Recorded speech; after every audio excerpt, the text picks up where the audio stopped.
At one point, we sent the plane empty to Las Vegas. I called the pilot. I said, I need you to fly somewhere. He says, well, where do you want me to go? I said, I don't care, just fly somewhere. But here's the other good thing, and this is why, honest to God.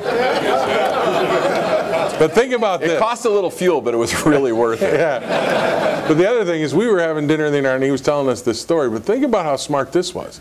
Because Dave asked the pilot, he says, where can you go that it's going to be really difficult to find you? And the pilot said, well, you go someplace really busy. You go someplace that's really crowded. Dave said, go to Vegas, because there's so many FBOs and so many private jets, and there's so many hotels that I just thought it would be a great diversion for a while.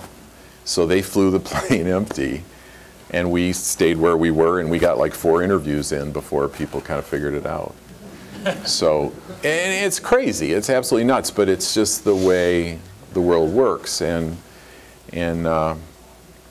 so when any of you are out there doing an executive search or trying to do a confidential search, chances are, at least in my background in business, you might have 2 business writers who care a little bit about what's going on, but at the end of the day, it's real easy for you to do your work and do it in a confidential manner that protects the interests of everybody involved.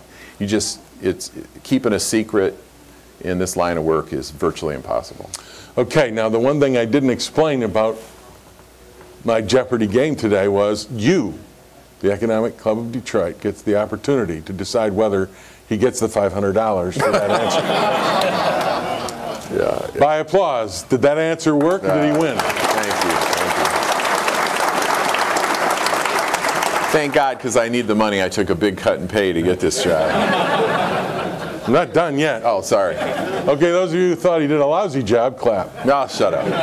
Okay, you're up $500 to your next category, sir. Current events, Wall Street, hiring and firing, or Nostradamus? Current events. Current events. With the situations that exist currently, and we've seen it in the newspapers with the University of Miami, obviously Ohio State in your own conference. I heard about that. Yep. The rules of the NCAA have been violated. Ohio State has had to vacate all their victories from a year ago. Their coach is no longer employed there. Are we headed, and maybe more importantly, what does this say about college football today? And what does it say about the NCAA? Is it doing its job? Well, you can't look at what's going on today and feel good about where we are. I think we're taking PR hits almost by the day as a, college football as an entity. Across the platform, I mean, there are so many risks right now and so many negative stories out there that we're all concerned. Clearly the NCAA is concerned. The new president of the NCAA just held kind of a historical conference, brought in a vast number of university presidents to look at what can we do quickly to start changing the game. Because the way it's going right now is very uncomfortable for all of us. There's just a number of risks and a number of threats to one of the greatest games in the world. And it's so important. It's important to student athletes, it's important to the athletic departments, and it's under attack. And so when every day you turn on the sports news and there's another university being implicated for another, negative situation, it's a horrible, horrible deal. And so there are so many different schools under investigation and so many alleged violations.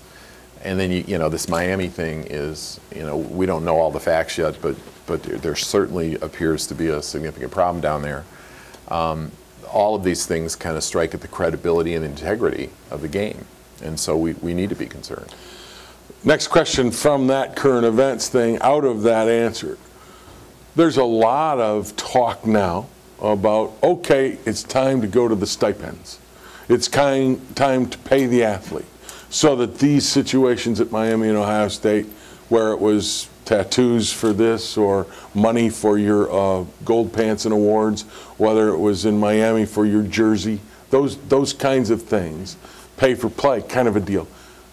What's your feeling on the direction of that talk, of that sentiment, of paying players to play? Personally, and I'd like to get out there, I'm against it. I personally feel that grant and aid scholarships to a University of Michigan. If you're an out-of-state student, it's a $40,000 to $50,000 gift that you get to play football here. I think that that's plenty enough, but the idea of stipends, spending money to give players the opportunity to live their everyday lives, is now making a huge kind of impact in this conversation. Well, I would really bifurcate the whole topic of these players who are selling stuff and tattoo parlors and you know, all the stuff you're reading about. I think it's a separate issue. Those are just young people that don't know the difference between right and wrong, or they know the difference and they don't care, because they've all been educated on what the rules are. They know they knew what they were doing was dead wrong, and I don't believe that any of them did it out of necessity. I think they did it because they were, you know, willing and interested of you know, ignoring the rules and doing what they thought was in their own best self-interest. As it relates to the whole issue of pay to play, I think it's a bunch of nonsense. I think it's absolute crap. We have 825 student athletes here at the University of Michigan, and the vast majority of them, probably all but a dozen of them, will never make a living doing what they do here. They're here because they love their sport. They're here because they love the university. They want to wear the maize and blue. They want to go out and compete. They want to compete at the highest collegiate level, but they also want to get a great education so they can go out and do great things in the world. And that's what college sports is all about. Now what happens is any of these premier programs are going to have a dozen kids who have the ability someday to parlay what they've done here into a profession. A professional pursuit that can, in some cases, make a living, and in other cases, make them wealthy. And that's all part of it. But for us to basically turn the whole collegiate model upside down for the sake that there are a few young people who have maybe a commercial capability at this stage in their life is dead wrong, and it would be the wrong place for us to go. And so people who recognize that start to say, well, let's let the market prevail, and if certain players have commercial appeal and can earn money, why don't we let them do it? Well, now picture you're the coach of a team and you've got 3 professional players who are receiving millions of dollars, and you're trying to coach all the players who are blocking for them. I don't even understand how you would do that. How can you have a team? How can you have a team when part of the team is being really treated as a professional and others are true to the whole model of collegiate athletics? It makes no sense. And this whole pay-for-play thing, other people will say, who I don't think they know what they're talking about, well, we'll just pay them all. Well, number one, and this is almost ancillary, but just about every athletic program in the United States of America is operating at a deficit, and many of them are on the brink of going broke. So this idea that we now have all this extra money we're going to start paying players is fiscally impossible. But more importantly than that, if we start paying players, then they're all going to start getting agents and lawyers and accountants, just like you all do. And we're going to start 1099ing them at the end of the year. And then they're going to have to get tax advice, and pretty soon they're going to form a union.